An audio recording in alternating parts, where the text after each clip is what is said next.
По повеќе од 6 децении конечно ќе се реконструира студентскиот дом Никола Карев во Охрид. Според најавите, модернизацијата на објектот се очекува да започне во средината на месец јули, а ќе опфати целосно уредување на просторот и подобрување на условите за престој на студентите. Со овој проект се очекува зголемување на бројот на студенти и надминување на финансиските потешкоти. Ќе опфати целосно реновирање на студентскиот дом, почнувајќи од самите соби за студентите, кујната, рецепција, ресторанот, надворешниот изглед, канцелари, ќе има нова фасада, има горе панели сончеви, кои што ние ќе црпиме таа сончева енергија за затоплување на самите соби и на вода. Исто така ќе има централно грејење и ладење на самиот дом. Бројот на студенти кои престојуваат во студентскиот дом со години се намалува. Дел од причините покрај миграцијата на младите се и застарените услови за сместување. Досада Никола Карев располага со капацитет од 240 легла, од кои што моментално престојуваат околу 112, не околу точно 112 студенти. Од нив 63 студенти ја плаќаат партиципацијата, 42 студенти се ослободени од плаќање, што значи дека некаде немаме ни 50% од исполнетоста на капацитетот на студентскиот дом. Објектот кој некогаш беше депанданс на хотел Палас се наоѓа на една од најатрактивните локации во близина на брегот на Охридското езеро. Со модернизацијата, освен подобри услови за студентите, се очекува домот во иднина да ги зголеми приходите и од сместување на туристи. Во автокампот Љубаништа вчера беше отворена еколошко-нуркачка станица во чест на прерано починатиот нуркач Дејан Костојчиновски. Еколошката станица го носи името на нашиот прерано починат другар, член на клубот. Наменета е за заштита на животната средина, намалување на загадувањето на Охридското езеро и природата, како и поддршка на кампот, информираат од клубот за подводни дејности Охрид. Станицата е опремена со компресор, боци за нуркање, а со цел за реализација на еколошки акции во дел од езерото кај Љубаништа, Трпејца и Светинаум. Идејата за отворање на нуркачката станица била на Костојчиновски, кој имал изготвен проект за нејзина реализација, посочуваат од клубот. Дејан Костојчиновски почина ненадејно во март 2025 година на 43 годишна возраст. Општина Охрид во иднина ќе ги субвенционира јавните предпријатија согласно утврдена програма со која ќе се уредуваат условите и постапката за доделување на финансиски средства на предпријатијата. Ова произлегува од препораките дадени во последниот извештај на Државниот завод за ревизија кој се однесуваше на 2024 година. Од страна на општината исплатени се субвенции за јавните предпријатија во вкупен износ од 592.000 евра, без претходно обезбедена согласност од Советот и донесена програма за субвенционирање. Средствата се наменети за сервисирање на доспеани обврски, односно тековно оперативните трошоци и инвестициони вложувања, а исплатите се вршени по некомплетни барања и документација за извршениот обем на активности од годишниот план за работа на јавните предпријатија, нотираа ревизорите. Опозицијата во Советот на општина Охрид со став дека програмата за субвенционирање на јавните предпријатија треба сериозно да се концепира за средствата да се користат за развој на предпријатијата. Најголем дел од субвенциите досега се трошеа, најверојатно, најголем дел, не сите, за финансиското работење, значи за консолидирање на финансиското работење на јавните предпријатија или попросто кажано да може да се дадат плати. Во претходната моја дискусија кажав дека ако не беа тие субвенции, дека од 4 јавни предпријатија ќе беа со минусно салдо, значи без овие субвенции јавните предпријатија не можат позитивно, некои со субвенции, некои и без субвенции не можат да работат ликвидно.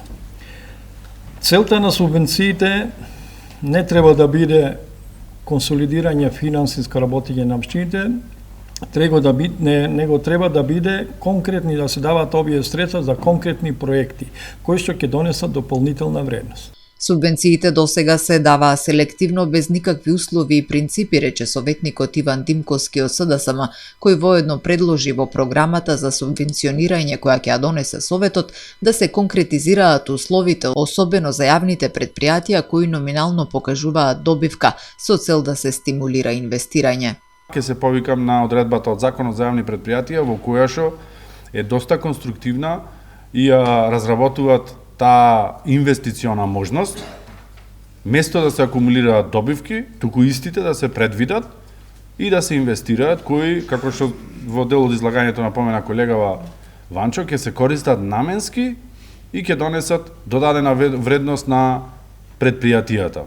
Затоа, сметам дека треба овие посебни услови да ги донесиме и тоа, услов за остварување на ова право на јавните предпријатија кои прикажале вишок во завршната сметка за изминатата година е изготвување на инвестициска програма со опфатени или предвидени најмалку 70% на средствата од вишок, односно добивката.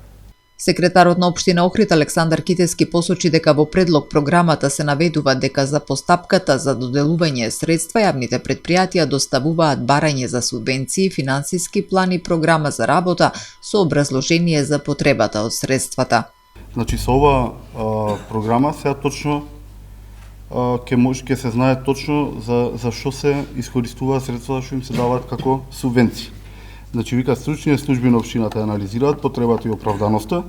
Одлуката за доделување на средства ја донесува советот на општината по предлог на граначалникот. Значи, откако ќе добиеме ние барање како граначалникот, што добие барање со финансиски плани и програма за работа, откако ќе се анализира дали има потреба од таква субвенција или нема потреба, ќе се носи предлог одлука и ќе се достави до вас. Значи, вие ќе сте тие што ќе ја носите и точно советот ќе носи одлука за што ќе се користат средствата.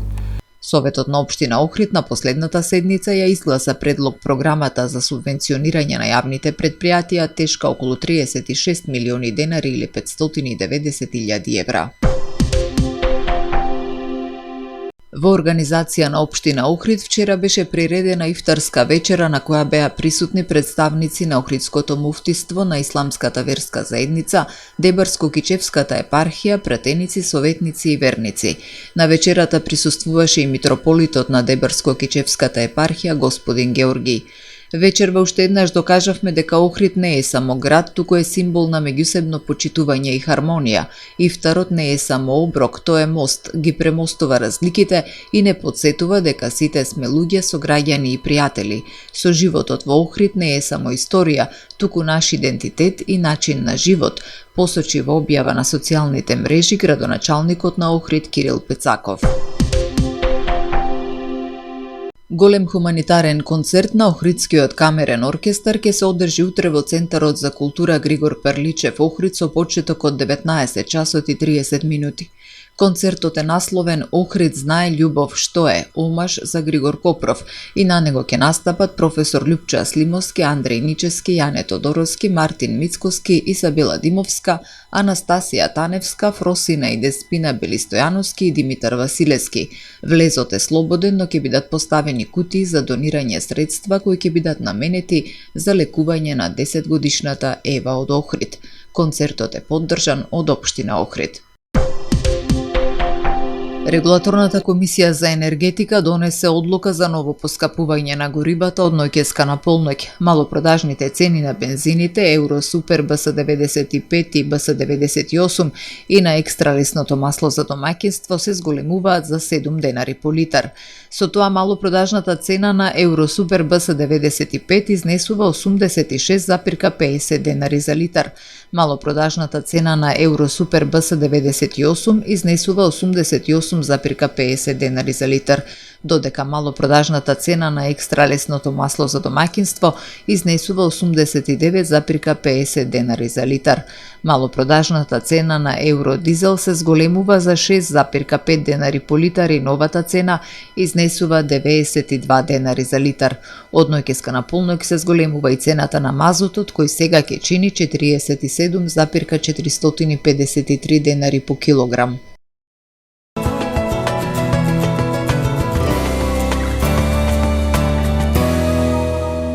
Во Охрид денеска имавме предпладне сончево време со умерена облачност, а попладне зголемување на облачноста.